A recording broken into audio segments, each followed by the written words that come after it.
Hello, everybody. Hello. Welcome to Pep Talks. I'm Eddie Pepitone, and this is Steve Lally. And there's a little delay with Facebook Live. By the way, if you're not watching this on Facebook Live and you're listening to it the next day, I want to greet you as well. And how are you, Steve? And we missed last week. I know we didn't have a podcast. You were living an exciting life. You were traveling. I was in Atlanta, Georgia. I was doing Dana Gould's show on IFC called Stand Against Evil, a very funny show with John McGinley and Janet Varney, amongst others, directed by Rob Cohen, who's great. And yes, it was intense. Just a spoiler alert, I'm in a gorilla suit. And I was in a gorilla suit, outdoor shoot, right? Now I had that they only filmed me with the mask off. In the middle of the fucking summer. It was the humidity in Atlanta. What the fuck do you people do in Atlanta with that kind of humidity? They don't walk around in a gorilla suit. They don't fucking do.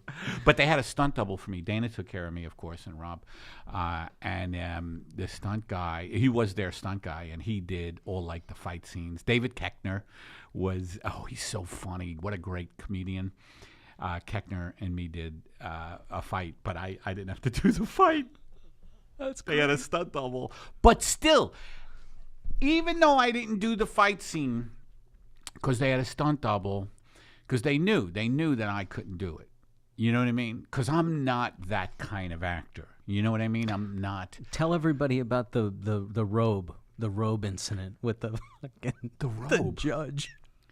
Forget fight scenes. You have trouble getting out of the trailer with the robe on. Oh, I had an accident on a set. Bobcat Goldthwait was directing this very funny show. It's called Those Who Can't. Three great comedians, or four, I forget, from Denver. Adam, Clayton, Holland, and these other dudes who were very, very funny. And I played a judge, and I'm coming out of my trailer, and I have the judge robe on. And this isn't to brag, by the way. I know a lot of you there are just watching this shit, and you're hearing me talk about, first I'm in a gorilla suit in Atlanta, for an IFC show. Then I'm doing Those Who Can't in a judge's robe, and you're thinking, why can't I have that kind of lifestyle? Because you didn't earn it. You didn't earn it. You're all laying carpet or whatever the fuck you do. You're all in. You don't have to yell. Just tell them what happened with the robe. They'll be thankful they're laying brick and selling insurance and shit. Oh, so anyway, I'm sorry I yelled at you folks. You're probably all on NyQuil, like NyQuil during the day, and you have some kind of ephedrine. I don't know what you use to get high anymore. The kids, I was told by our producer, Matt, that the kids are doing something called, what was that called? Flakka. Yeah. It's 10 times more powerful than meth. And you know what I said to Matt? The kids are doing this. I said, good for the kids. They're taking life by the balls. And they're doing something 10 times stronger than meth. They're not sitting idly by. Is this a segue to your own medication life? Is that where we're going? Well, no, I want to do the Robe Story okay, first. So tell the but robe. I have recently, I think I mentioned it last podcast 2 weeks ago that I went on anti-depressants after a long time not being on them, 6 years or so. And the reason I went on them, we'll get to the Robe Story, is because I was having a lot of anxiety. And I was suffering, and I was like, if fucking medication, here's the thing about medication, and I know, and a lot of people are like this, you're like, Steve was before the podcast going, I think you're better off without it. In that voice, by the way. You kind of like that. Yeah. Look, I have a rabbi, we deal with things organically. I did give you some prayers for the morning and night. That didn't fucking help, did it? You didn't even try it. How does the prayer go again? Forget it. Nah. Somewhere it's texted in your fucking phone. I have it. I texted the transliteration to you. But yeah, Steve is like, I think you should deal with it perhaps through yoga and work on your core and maybe just do squat thrusts like my uncle, the Navy SEAL. Let me give you an elixir, kid. Let me give you a tonic. But I went on antidepressants because I was like, if and I think this is true. If certain medications can make your life better, there's no reason not to take them as long as you're not abusing them and it's a decent medication. And you also, like with antidepressants, I also have a therapist, But I'm feeling weird from them. I'm feeling weird. I'm kind of like it's like I'm more alert, but I'm more anxious. It's like a low level anxiety or high level. I can't even figure it out. You know what I mean? And so I'm still adjusting to it, and I'm hoping that I level off. But I have like a tightness, in I think you're better in my off stomach without that stuff. Yeah. But we'll see. The jury is out on them. I mean, you seem okay, Eddie. I do, right? Yeah, you seem okay. Okay, but because Matt looked at me and said, "You okay?"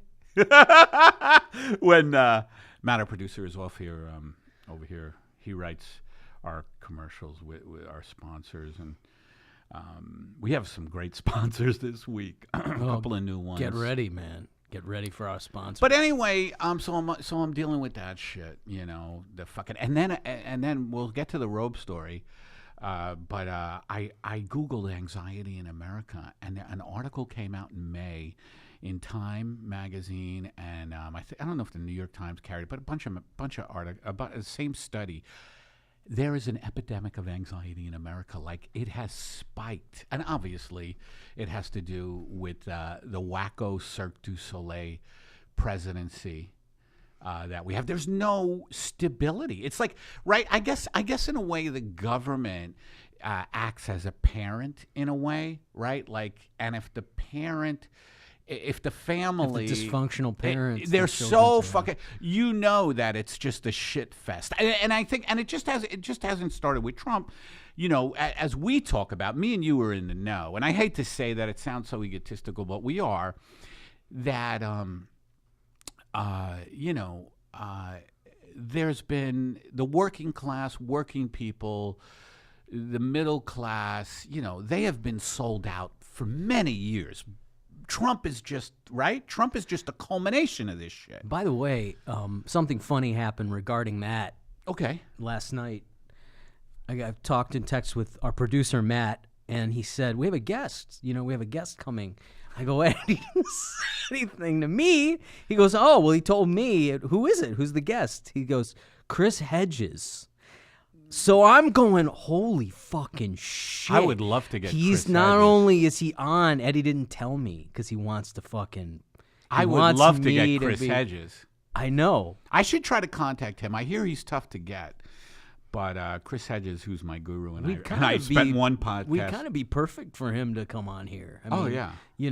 He's not gonna get some CNN treatment on our fucking show. He's with fans. Yeah, he's my fucking guru. I would be a little too fawning. I'd be like, Chris, tell us what to do. I'm on antidepressants. Help me get off my I'm on anxiety medication. Maybe some inspirational word from you, Chris. And he's giving you some dystopian poetry, which is basically what he is. But the dystopian poetry. That's what it is. He's so well read. I read him and go, Jesus Christ. He reads the classics, and he's kind of I guess he went to an Ivy League school. I guess he went to Harvard. He's too brilliant. Because the people who need to hear him. No, he speaks. You don't read him. Nobody reads I Chris read Hedges. him. What are you talking about? He's the one who coined boutique liberal. Did you read him this Monday? It comes out every Monday. I don't read him like you do. Oh, no, okay. I didn't read him this Monday. But anyway, I just wanted to get back to the anxiety epidemic in America. That the study found that people don't feel safe. They fear for their family. That is the deepest fear, And I feel, and I'm married, and we don't have kids, but we have 2 little dogs, and so they're like, and dogs, little rescue dogs, they're little, so to me, and I talk about this with my therapist, and I don't want to brag. I've already mentioned that I'm on IFC, True TV, Those Who Can't, and a psychiatrist and a therapist. So what do? You drink NyQuil, you people? During the day, you're in robes, right? You're in little bathrobes walking the streets of Massachusetts, wherever the fuck you are, right? What do they do, these people that listen to us? What if you were fucking stuck in an office like Glengarry Glen Ross selling fucking steak knives or some shit? I mean, you have a good life, man. You have a good fucking life.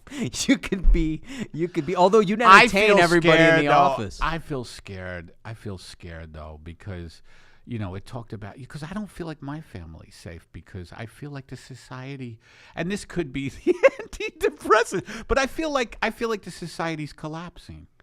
Do you? You're more upbeat. You're more positive than me. Yeah. I don't know why. I don't either. But I'm kind of mystified that I have some optimism, and I'm watching you going. Is it your Jewish faith? Is it your faith? It's a God thing, maybe. It's a God. You're thing. You're one of these guys who, one of these people who, you were kind of struck with God. Yeah. Right? You told me about it. You were just in a bad place. And I wasn't in a bad place. Something happened to me, but we could talk about that another time. It was a dark thing. Some dark thing. Very dark. And I don't think it's Facebook Live material. No. You know, these people they're hanging by a thread out there. It's definitely not primetime TV.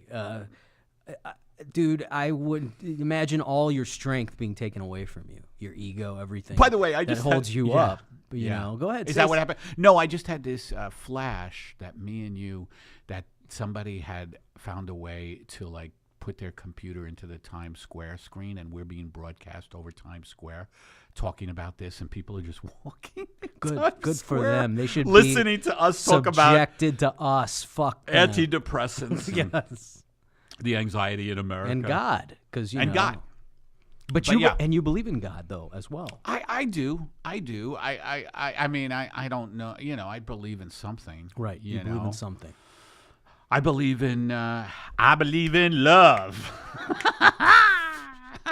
I believe in love, love. Come on, Steve. Love.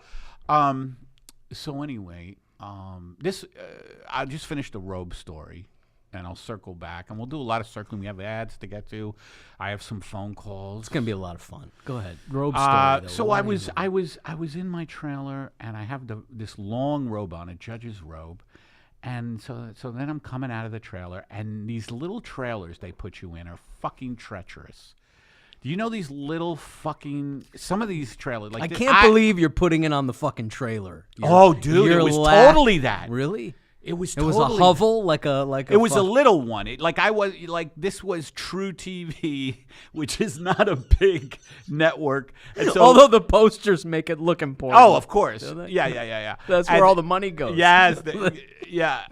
And I guess to the stars, but I was a guest star. So the guest stars on True TV are really bad. There are no stars on True TV. Yeah. Well, there's a couple.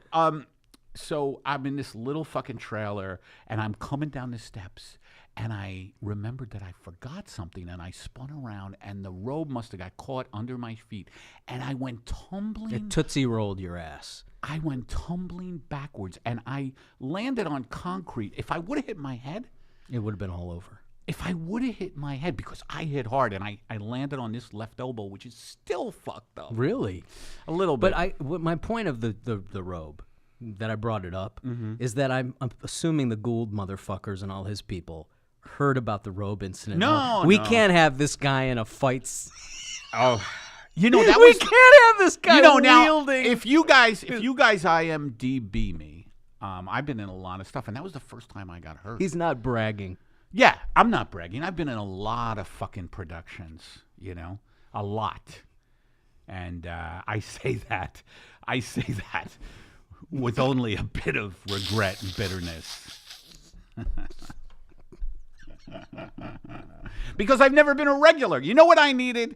I needed to be a series fucking regular on a network show. On a network show where I could have some money in the fucking bank.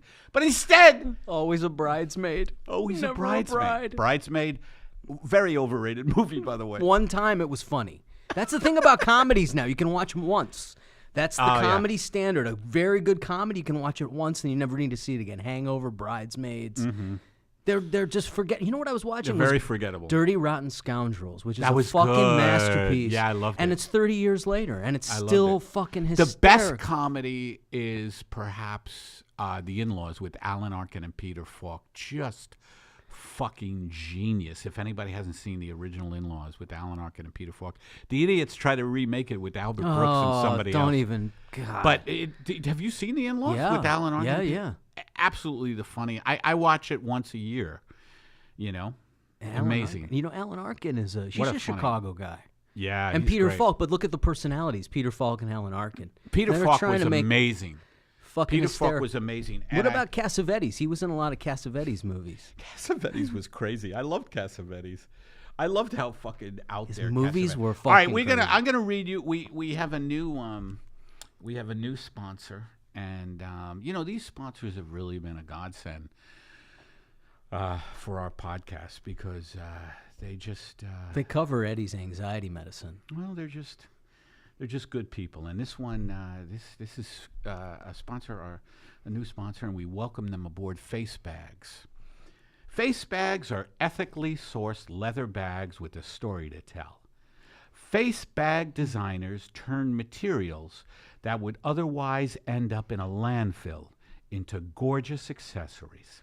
Every material FaceBags used has been something else in a previous life. This means reducing waste, carbon footprint, and the need for virgin materials and natural resources. And that's important to us, right, Steve? Is that your face bag? That's important to us here. I like to promote products that, are friendly to the environment. FaceBag strives to deliver the best quality upcycled luxury handbags and clutches direct to you from an animal face-scraping prison in Beijing. Everyone knows the face is where the personality is, and face bags are full of personality. When you look into the frozen screaming maw on one of FaceBag's fashion accessories, they seem... Let me try that again. It's a great company. I'm going to try this one again. When you look into the frozen screaming maw on one of FaceBag's fashion accessories, they seem to say, "You're next." Enjoy a FaceBag accessory of stitched together faces from shrieking animals forming a quilt work of terror so nightmarish you'd have to be a soulless monster to own one. I'm going to say that again because this bears repeating, and this is why FaceBag... It's important. This is why FaceBag is starting to make a dent in this industry.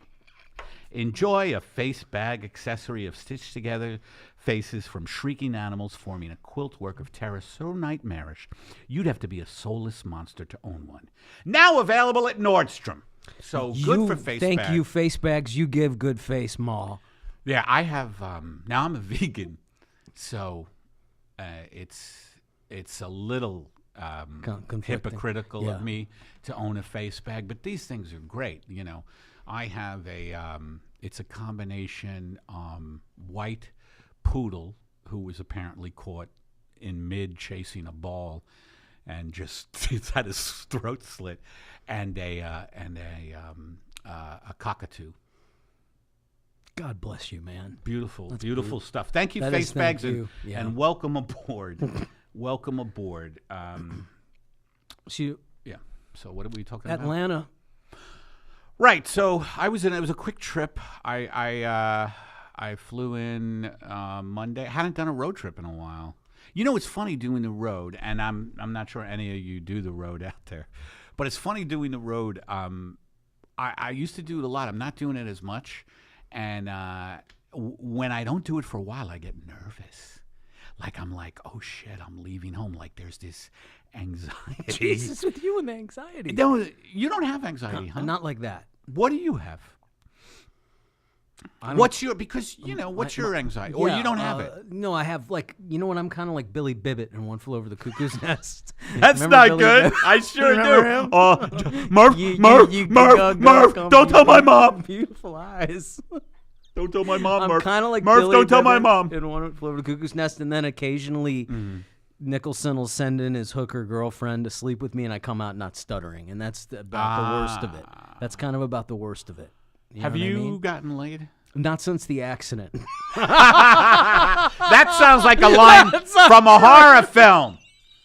That sounds like a line from a horror film. Have you gotten laid? You know, maybe we should Not do a since the segment, accident. women who would sleep with Steve since the accident. Steve is looking handsome today. You got a haircut. Thanks, Eddie. Wow. That's Yeah, a no, nice it's thing. a good haircut. You know, guys have to, straight men have to, Yeah, we have to keep it up. well, now we also got some phone calls. Oh, yeah. And by the way, as you can see, this is a free-flowing podcast with no center. There isn't a theme, except maybe anxiety and a struggle to live. I mean, we don't review movies, okay? We don't play the movie fucking game. That monologue should be a disclaimer before our show. It come on with your voice and all of the... We don't have a topic to talk about. You try doing a podcast with no center. It's the best way to do it. No, people are really very like structured. What about if you their had to follow a minute-by-minute outline? Did you ever teach comedy traffic school? They made me No, teach comedy. I never had to teach comedy traffic school. He's bragging again. I've had friends who've done that, and I always felt like, oh, you poor fuck. Man, it's Did so- you have to do it? Yeah. When I Tell was us my- about comedy They traffic. wanted By you the to- way, this let's hear about this. Comedy traffic school. I have a friend, Brian, who I don't know if he still does it, but he did it. Tell him what the fuck is comedy traffic school? It's certainly not show business. Anybody who thinks comedy traffic school is show business is fucking crazy. And there are people who think it is show business. I got so much pussy teaching comedy traffic you? school, man. I had a threesome with 2 girls. You can't Did do you? that shit nowadays. They'll Me Too your ass. Well, not if it's consensual. It was consensual, but still, you never know. It would be fucking funny if figure it wasn't authority. consensual. It was an authority figure, you know. But hey, anyway, they gave you a minute-by-minute outline for 4 fucking hours. 4 fucking hours, minute-by-minute outline. And I 4 couldn't- hours? Yeah. How much did you get paid for this shit? A lot. Oh, good. Yeah, like That's good. $20 an hour. Oh, nice. Yeah. This is back in the 90s. Oh, okay. Before I was even really legitimately a comedian. So it was a great fucking job. And yeah, you had to follow him. Anyway, so the guy who owned the traffic school came in and The guy who owned the traffic did. school. He came in. That just sounds like, baby. I can just see this guy, baby. I'm telling you, sweetheart, I got a great idea. We're gonna own a traffic school. You know how many fucking nimrods there are out there who run red lights? It's a great And business just- idea. and we're gonna own a traffic school, baby. And we're gonna send the kids to the best schools. They're gonna People- be curators. Our kids are gonna grow up to be curators. Baby, I want these kids curating skulls from the Plasticine era. Baby, we're going to be living in Highland Park soon. Enough of this El Cerrito shit. We're moving the family to Iraq to dig up the Exorcist. Man. Anyway, minute-by-minute outline. The owner of the traffic school came and monitored. He did like a monitoring, what is it called when you have someone, examine your work. She came in and watched my class, and I couldn't follow the minute-by-minute outline. I was all over the place, so I got fired. But it was a great job at 23 or whatever old I was. I don't even know how we got on the topic of that, but I did that job. Yeah. And you got laid. Okay, good. Yeah. Thank you, Eddie. All right. Well, I want to go to some calls because we got a few calls this week. And remember, if you want to leave a comment or a question for the podcast, please do so at 424-262-0904. If you want to leave a comment or a question or, anything for the podcast, 424-262-0904. And our first one, we're going to listen to. I'm going to play it up to the mic here. Here we go. Hi, Eddie and Steve. Eddie, I first wanted to tell you that on David Feldman's podcast yesterday, he and Joe DeVito were singing your praises. You should go and listen to it. Second of all, I have an etiquette question. I know it's sort of first world problems. I hate that statement, but what would you do if someone was fronting you in a line, say a coffee line? Do you just treat people with loving kindness and just think, oh, well, they're in a rush, just let them go ahead? Or do you quietly sieve? Do you say something? Thanks for helping me, Eddie and Steve. Enjoy listening to you. Bye. What a great voice. Yeah, sweet voice, and she didn't leave a name, but thank you so much. And here, now, fronting, that means somebody is cut in front of you in a line. Now, for me, it depends on the size of the person. And the gender. And my mood. Like, if I'm in a pissy mood and someone cuts in front of me, you'll assert yourself. I think you should say something. Like, you should say, excuse me, but the line's back there. Really, because you don't want people taking advantage. You know, being on a line and having someone cut in front of you is bullshit. That is an unwritten rule. That's one of those fucking rules in society that you just don't fucking do. Now, in New York, if you do that kind of shit, you get your ass kicked. You could get your ass kicked if you don't immediately, like, someone will say something to you like, I'm sorry. your line is, and then you just go, okay. Right. But if you don't, you could get a punch in the face, you know? She's a sweet girl. She's got a sweet voice. But Right. she the fact that she could use a term like fronting. I know, I love it. I like that. If you're a girl who uses a term like fronting, you don't have to be demure. You can, it's different as a guy tapping somebody on the shoulder, hey, gently, velvet covered iron hand, get the fucking back. Yeah. Yeah. But you got to assert yourself, man. Is that what you wouldn't let anyone cut in front of you? Right? You're a rambunctious dude. Yeah, I wouldn't. 75% of the time, I wouldn't. But if I saw the person was like more a lunatic or more unhinged than me, or in a really bad, like I'd like let them go. But if it's just someone trying to get ahead, if I can't tell there's something really bizarre going on, then I tap them on the shoulder. Right. So I wouldn't let anyone cut in front of me either. I mean, it's just bullshit. It's like get the fuck out of here. Shit, these are great questions. We can answer questions like this all day and help people. Shit, I can. Let's go to another call. Here we go. Hey guys, this is Dara calling. Oh, yeah. First, I wanted to say thank you both for doing this podcast. But second, I wanted to offer a helpful criticism, which is I think that you guys should be singing more of the podcast and talking less. I think it could really boost morale. Just a thought, consider it. Okay, bye-bye. You Dara. sing a lot. Now, that's funny that she says that. I love Dara. And that's funny that she says that because I do like to sing. I burst into song just before. Love. When you said, what do you believe? You believe in God, right? And I said, I believe in love. I am adjusting to my anti-depressants. And I tell you, I call my shrink and he's never there. Psychiatrists are like that. They put you on meds and then they disappear to Fiji.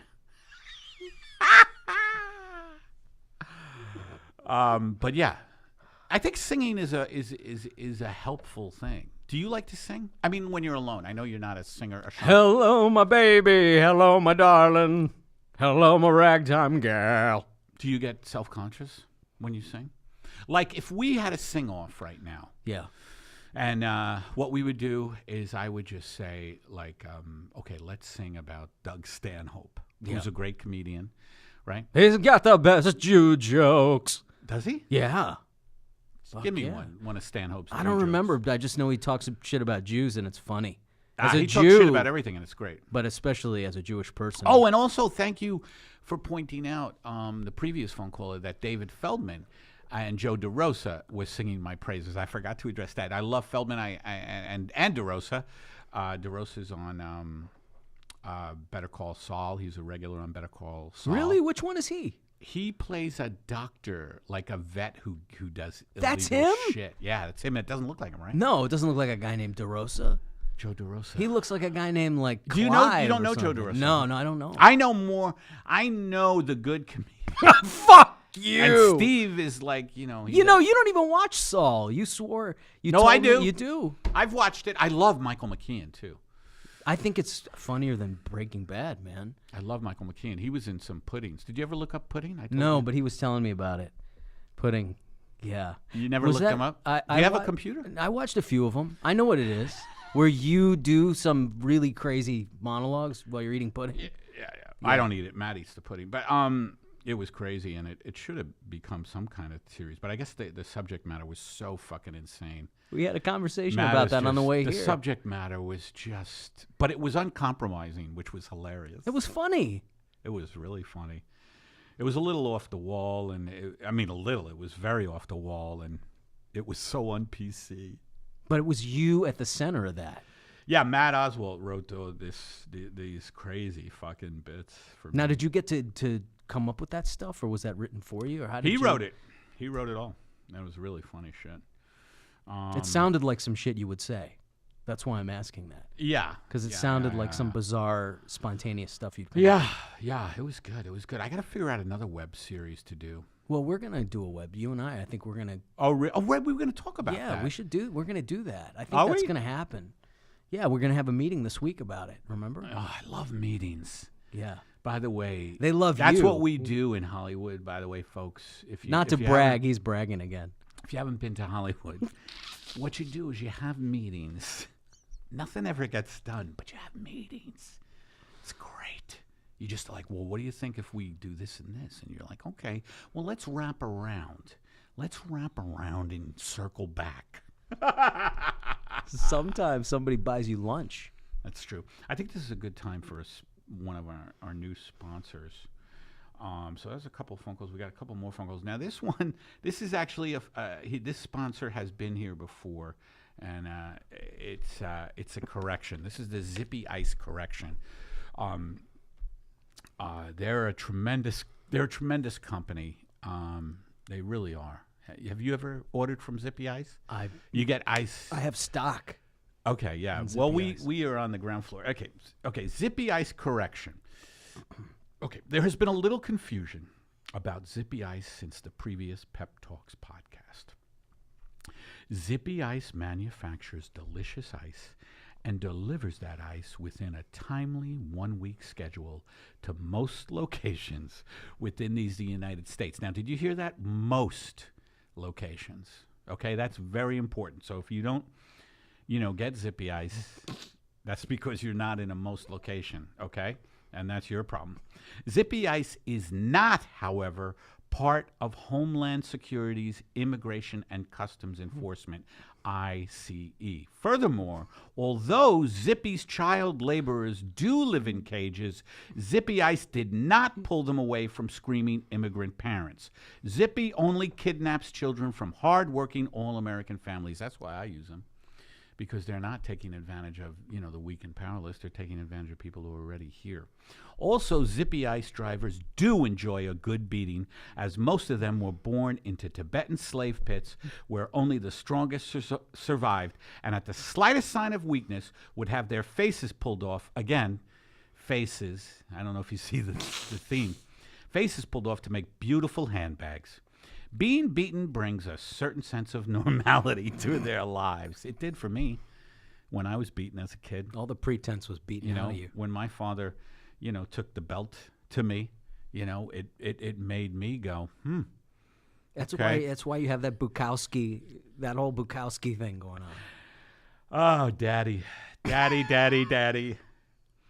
Also, please do not make eye contact or attempt to humanize our drivers by giving them names or showing affection, as this may lead to unpredictable results. Enjoy Zippy Ice, frighteningly fresh home delivery ice, but don't call them by name or make eye contact because you humanize them. And Zippy Ice drivers, that's what makes them so great, is that they're dehumanized and they just really do their job well. And that's how capitalism in the end days functions, dehumanization. Yeah, we have great sponsors, man. We have absolutely the best spot. Amazing, Matt you know. Rasamoto, Yeah. really. Who would have thought companies really like does this? a great job with our ads, and it's tremendous. You're going to read the last one I when can't we get wait. to it. I'm just thrilled. I'll have it up there for you. Yeah. So, you know, oh, you had a story. Now, Steve has a story. Involves a celebrity, and I'm dying to hear this. Well, I have one famous person who follows my comedy. You have many. You have many famous. Eddie has many famous people who follow him and admire him. But I have one, and he's very famous. And let's just call him Martin Scorsese because he's on the same. Right? Wouldn't you say yes, he's kind of very on big. that same? He's very big. Plan. So imagine I'm with Martin Scorsese, and we're out, and he sees a TV director. You know, we're out and we're hanging out, and he sees a TV director. And he runs up to the guy, and he's just telling him all the stuff he's doing, and he wants to impress him. And this celebrity wants to impress another guy? Yeah, he wants to impress another guy who's not of much consequence, more important than me, but not... You wouldn't expect Martin Scorsese to want to impress the guy who directed an episode of 30 Rock. Right. Okay? Yeah. But yet he's doing this, and I'm kind of involved. You know, I'm talking with them, and we're kind of joking around, and I realize, kind of in the moment, I'm throwing a monkey wrench into Scorsese's, into his resume here. I'm messing, like, my presence is meddling with his impressing. Why? Because you're a human being. Why can't you be there? Yeah, it was bizarre. It was bizarre. And I realized that this is what I kind of was illuminating to me, no matter how successful you get, you still have these adolescent, childish insecurities where you want to tell people what you're doing, and you know, people who you shouldn't be needing to impress. And that was a fascinating thing, because I don't know anybody more, well, this is a respected, but he's not famous like a Kardashian. He's famous like a, you know. He's got the type of fame that you want. Like. Exactly. And he still wants to let everybody know. You know, and I just was kind of fascinating to me, and I think I pissed him off just by being there. Threw a monkey wrench. Well, I was joking with them. I was comfortable, and I was joking around. And did he shoot you a look or something? Kinda, yeah. He kind of, I think. Like, why are you talking? Maybe I said the wrong thing, yeah, or you know. But I'm not worried about it. It just, I'm not. Have you heard from him since? Yeah, well. You ever hear from that guy? Remember our first podcast who you had like a text fight with? It was about Trump, I believe, or politics, and you said, "What? What did I haven't heard from him." My gosh, no, I haven't heard from him. I lost a friend, but you've lost many friends. Yes, this is one of the reasons you're my friend, because you can give me perspective on this. No, I haven't heard from him. He's I forget what he said, but I thought good. Yeah, but it was that's because you thought that, because that's not your friend, you know. But if you I was just reacting to what he said. But I appreciate. I needed that you felt that way. No, I never heard from that guy, and I tried calling him a few times. I wonder if you'll ever hear from this famous person again. Yeah, probably. He'll probably just get over it. But you know, and you're in your fucking 60s or 70s, and you're like, I mean, just weird. That is weird. That is weird. That is weird that he would be. It sounds like what you're describing is that he was needy around this guy, or you know, I was reading something about older men. Older white males in America are actually the prime candidates for suicide, a la Anthony Bourdain.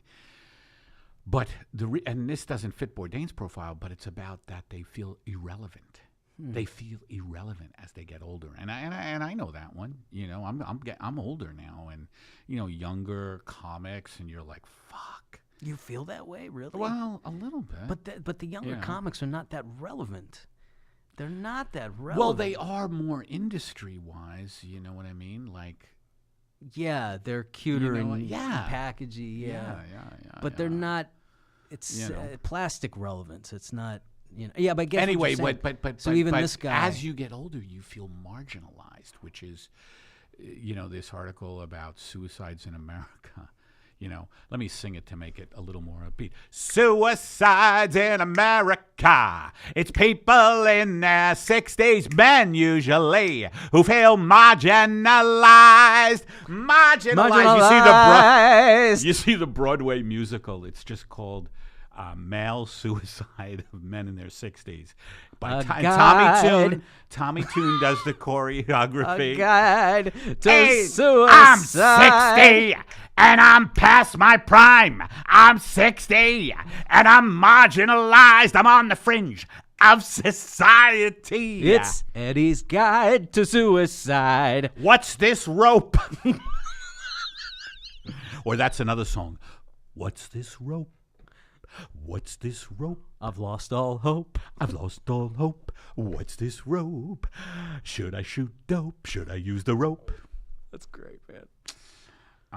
Yeah. So anyway. Well, Dara should be So happy we were singing. Right, we were singing. But yeah, so Mamet may be feeling that, but I mean, he may be feeling that, Yeah. Well, we could edit that. Yeah, out. yeah. We could edit that out. Fortunately, nobody that I know is listening to this. You fucking idiot.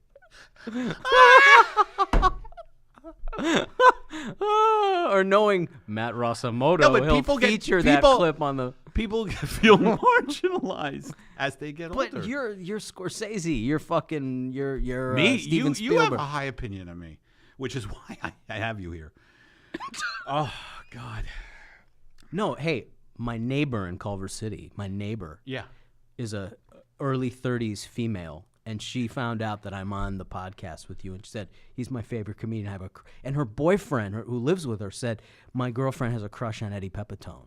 Really? So, yeah, you don't know. What about when we were at the Garland show that you Right. took me to? Yeah, yeah. And the two girls were at the Norms afterward. They were like 20, 21, and they were giggling, and he was the guy who was, he's cute. Oh, yeah. And I'm sitting there Well, with young people do like me, which the industry doesn't believe. I'm serious. gives a fuck. Well, just because get booked. They don't know much about anything. I mean, they're really, you gotta take it in. They don't know. They don't know shit. They don't know anything about anything. But I do want to say that I am going to Amsterdam. I'm in part of a comedy festival in Amsterdam that is in the week August 6th through 11. I'm going to be in Amsterdam doing a club called Toomlers. And they speak really good English in Amsterdam, and I've done it once before, and it's a really cool gig. So if you are in Amsterdam, if you're holidaying, or if you're listening from Amsterdam, I will be in your city at Toomlers. And it's pretty cool. It's pretty cool. Have you ever been to Amsterdam? Never. Yeah, everybody talks about the weed, but I don't smoke weed, I hear you could get some amazing antidepressants there. Well, I hope you can. Maybe you get the pure antidepressants, the not so corporate antidepressants. That's another Broadway musical. Not so corporate Antidepressants. antidepressants. Not so corporate. They're not made by Pfizer. They're not made by Merck. They're made by a guy named Al. Al makes the best antidepressants. Let's just call it a street drug. Oh yeah, you're gonna love this antidepressant. That's not how they. What are you fucking? No, I'm being the guy. Stallone, I'm being you the Rocky guy. Balboa. I'm being the guy who makes the antidepressant. Look, you're gonna love these antidepressants. Now, is it Like a similar? cross between a What I Slavic and a need? German. What I need is something to take the edge off. Anxiety wise. Oh yeah, believe me, you ain't gonna give a shit about anything. No. I want a long-term thing. Oh yeah, this is long-term. About 16 hours, you're gonna be flying like a motherfucker. No. I want like something like Zoloft. Do you know what I'm talking about? Yeah, Zoloft, Paxil, whatever the fuck you want. This shit just, what you do is you gently insert it into your ass while singing the Battle Hymn of the Republic. And then get yourself immediately to Edwin Albee's Three Tall Women. Homemade antidepressants because from Europe suppositories. These These antidepressants work best during an Albee play. Yeah, he knows Albee. All right, I want you to read now our last sponsor. This is a new one. Go ahead, Steve. This is our last sponsor this week. Thanks, everybody, for bearing with us this week. Oh, Adore Cafe. Mm-hmm. Your favorite. Adore Cafe, Eddie Pepitone's favorite family-owned cafe located in the Burbank foothills. Adore is focused on tranquility, calmness, anti-anxiety, and man's return to nature. Serving only Heartfuck brand coffee. Heartfuck coffee. Have you had it? I haven't. The only coffee with 4 times more taurine than Red Bull and 6 times more flocka than a Floridian candy rave.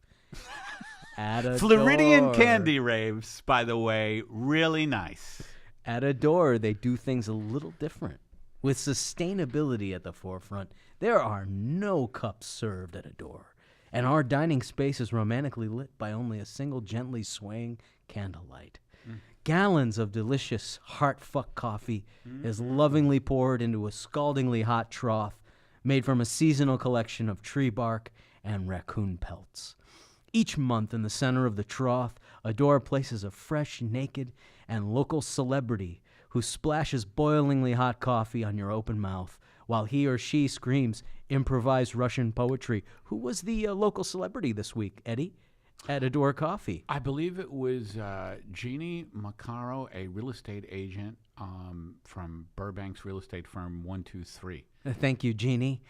Adore realizes it doesn't have to go out of its way to provide you with this level of coffee dining experience.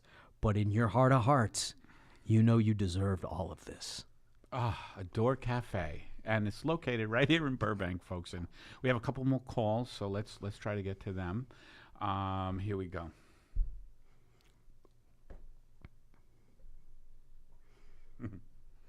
Eddie, listen, today was kind of a long day up here in the tri-state area. First off, my prescription wasn't filled at the CVS, so still got that big problem in my throat that ain't solved. I should probably quit the smoking, though, the cigarettes, you know. Got a job interview tomorrow. Got to put on a tie. My pants are pretty baggy, though. All right, Eddie. See ya. Love you. Bye. No name, but that was a beautiful message. Yeah. You know, who can't relate to having something in your throat? They didn't fill your prescription at CVS, And your pants are too baggy. That's a and major and you have a thing. job interview and you have baggy pants. I mean, You need some tight pants. if these that days.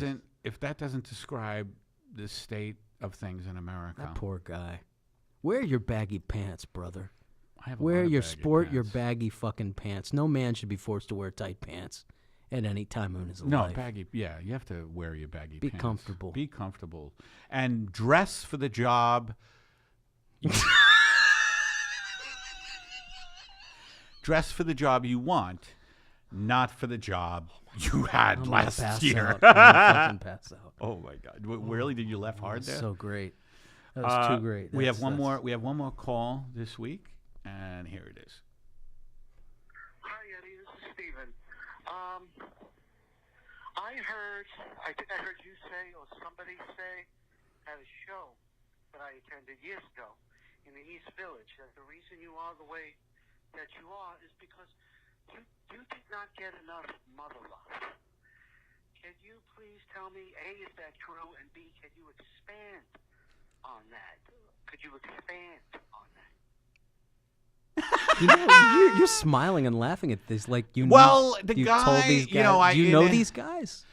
Well, this guy obviously knows me, and I didn't get enough mother love, and that could be the root of my anxiety, because I've read incredible studies, they've been done here at UCLA, UC Berkeley, Northwestern in Chicago, Illinois. I don't know if it's in Chicago. Yeah, it is. It's in the city. Yeah, Fashion Institute of Technology, they all say you need a lot of mother love. And if you get, my mom was bipolar, Right. and so I didn't get, The nurturing. and this gentleman wanted me to expand on that. And if I may expand on it, it was just that I never, was nurtured properly, so I never felt safe or, in that embryonic fluid that they talk about a lot on Jeopardy. Fuck. No, but I'm being serious. But did you have a good mom? Yeah, but overly overbearing. Oh, that's a whole Overbearing. nother thing. Yeah, I had that's that another- from my dad. Okay. So I had nothing from my mom and overbearing from my But dad. you- How am I even alive, folks? But you have How am I alive? No, but I'll tell you how I'm alive. Shitty antidepressants. the laugh is to take that not seriously, ladies and gentlemen. You're a sweet guy. Like the guys who didn't get mother love, they're hard, Oh, really? cold, sociopathic kind of guys. So you got something Right. somewhere. Did Right. you have a nanny or a No, granny? I did. My grandmother. Don't call them nannies. I hate that kind of thing. Like Nuna, Nana. I don't know what the Meemaw. I called her grandma. Italian. She was great. Yeah. Okay, so you got love there. Yes. Okay. Well, that Yes, could and be also it. at the pool hall. I got love from Vic. Thank you, Vic, for all that love. all that you cue gave stick me. love. God, it was tough love, but it was love nonetheless. That's basically our podcast, folks. That's about an hour. it. If We you went- want to leave a message for us, 424-262-0904 is our number. I'm going to be in Amsterdam, August 6th through 12. I'm going to be in Austin at the Altercation Comedy Festival, September 27th. I'm going to be at the Comedy Store tonight if you're watching on Facebook Live in the main room. My spot is 10:15, but I think they seat at 9:30. I'm going to be at the Improv. Here's something I did want to promote. I am going to be headlining Flappers this Friday. Flappers on Fridays. June 22nd, 8 and 10 p.m. This is a funny thing Because Rasamoto knows you as Flappers on he Fridays. says, aren't you always doing Flappers? But I'm going to be doing Flappers 8 and 10 this Friday in Burbank. And a lot of our sponsors are from Burbank. I'll be wearing a face bag. Oh, that's so But 8 cool. and 10, please, Flappers, go to their website, the Burbank Flappers. I'm going to be headlining at 8:10. I'm going to be at the Improv Saturday. So I'm doing the Comedy Store, Improv, Flappers this week. He's busy. I'm going to be at the Ice House. Tell us June when. 29th, 10 p.m. Ice House in Pasadena. Now, that isn't Main room. that isn't not the secondary. immigration customs enforcement. It's not. Although It doesn't have anything to do with Zippy Ice either. Pasadena is very Ivy League diverse. That means they have Asians, they have Indians, they have Mexicans, no black people. Yeah, In Pasadena. Yeah. That's where fucking L. Ron Hubbard and his boys were. Really? I believe so. So. They had it doesn't matter. You got a can lot of just facts, say anything. Eddie. You can't. You could just, and you know what? People would believe that even if it's not true. But anyway, everybody, thank you for listening to Pep Talks. We're part of the ATC Comedy Network. You can see ATC right behind us. It's a pretty professional operation here. And anything you want to say? Oh. I just want to ask you, Yeah. did you see anything funny on the street this week? And let me just do the theme song. Did you see anything funny on the street this week? Doot, doot. On the bus, I saw some funny shit, but no. Nothing Wait on a the minute. street. You just said, oh, I see. That's No, right. Nothing on the street. That's I don't. right. I don't hang on the street like you do, so I don't usually see. You Right. know, like in the alleys in North Hollywood. Right. But I did not see anything funny on the street this week. So until next week, folks, it's me at Pepitone and Steve Lally from ATC Studios. Thank you to Emma, our producer, and we'll talk to you next week.